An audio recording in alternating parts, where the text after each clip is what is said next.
আসসালামু আলাইকুম, আমি আর্কিটেক্ট মালিহা আহমেদ, মাইনাস ডিজাইনসের প্রধান স্থপতি। আমরা আজকে আছি আমাদের সম্প্রতি শেষ হওয়া একটা প্রজেক্টে, একটা রেসিডেন্সের ইন্টেরিয়রে।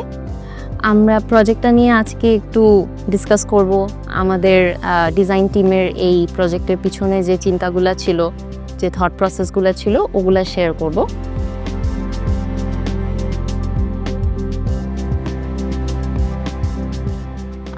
একটা বাসা যেভাবে আমাদের সব রকম ফাংশন থাকে, লিভিং, ড্রয়িং, ডাইনিং, বেডরুমস, সেই সব কিছুই বাসায় আছে, কিন্তু সেখানে আমরা চেষ্টা করেছি যে আরও কিছু যদি যোগ করতে পারি, শুধু স্পেস নিয়ে কাজ না করে যদি আমরা আরেকটা ডিমেনশনে আরও কিছু জিনিস নিয়ে চিন্তা করতে পারি, যে বাসার বাসিন্দাদের তাদের কিছু পার্সোনাল ইন্টারেস্ট, তাদের কিছু পার্সোনাল থটস নিয়ে যদি আমরা কাজ করতে পারি, সেভাবে আমরা চেষ্টা করেছি কিছু কাজ করার।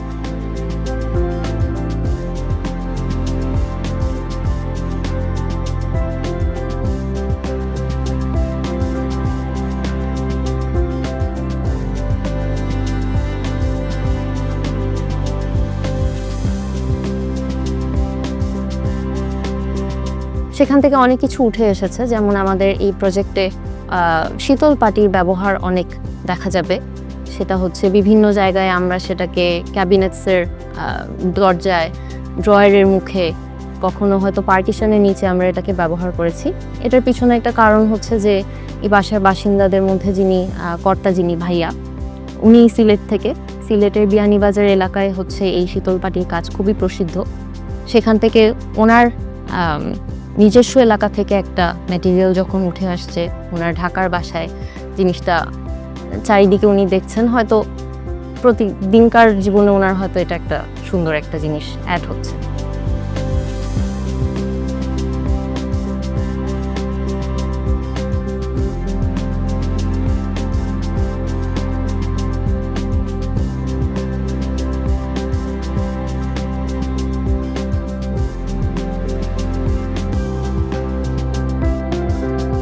সেরকম আরও অনেক কিছুই আছে যেগুলা হয়তো স্মৃতির থেকে নিয়ে আসা।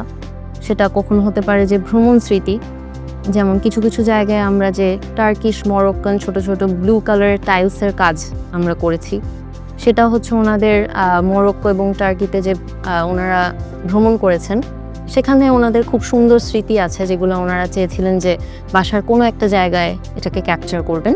সেই জায়গা থেকে অনেক জায়গায় টার্কিশ ব্লু টাইলসের ব্যবহার হয়েছে।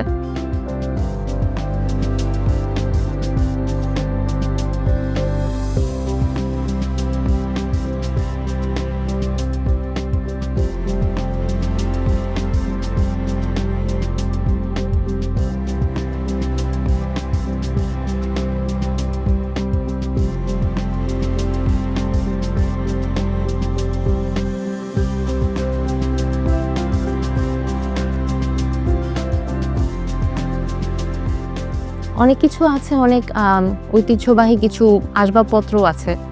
ওনাদের পূর্বপুরুষদের কিছু আসবাবপত্র আমরা এখানে নিয়ে এসে এটাকে আমরা হয়তো যুগ উপযোগী করেছি বা কিছু চেঞ্জ করেছি, সেটাকে একটা নতুন জীবন দিয়েছি।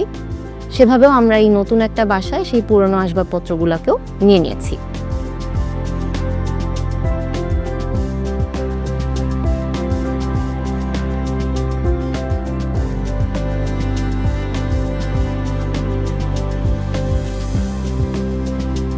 এরকম ছোট ছোট অনেক রকম জিনিস একসাথে করে বাড়ি হয়, এবং সবাই সেখানে থেকে স্বাচ্ছন্দ্য বোধ করে।